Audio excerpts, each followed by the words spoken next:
New calls tonight to increase the punishment for people who trespass and climb top terror targets like our bridges, tunnels, and monuments. CBS 2's Alice Gaynor reports what's already happened here in New York could impact federal law.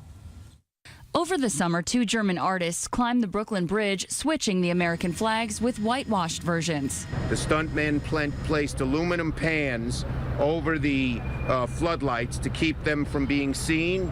There were the World Trade Center base jumpers. Separately, a 16-year-old bypassed security and climbed a ladder to the spire of One World Trade and apparently took pictures. And over on the Manhattan Bridge, a pro-Palestinian flag was hung.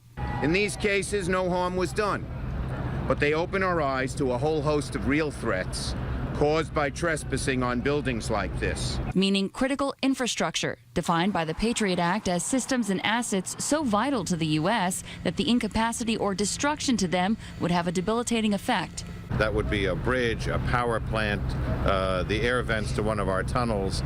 NYPD Deputy Commissioner for Intelligence and Counterterrorism John Miller and Senator Schumer say new legislation announced today will help serve as a deterrent.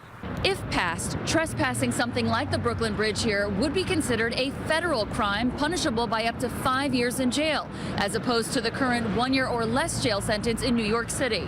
It's a lot easier to extradite someone if there's a felony and a federal felony than if there'd be a local misdemeanor.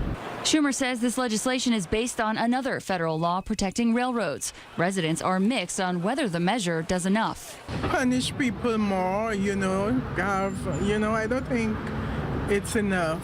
I think that would definitely do enough to deter people from doing stuff like that. Just one more tool in the fight to protect and prevent any more embarrassing security breaches for the city. In Lower Manhattan, Alice Gaynor, CBS 2 News. And as for the 2 American flags taken from atop the Brooklyn Bridge this summer, the flags were recovered in Germany and are now with the NYPD as evidence.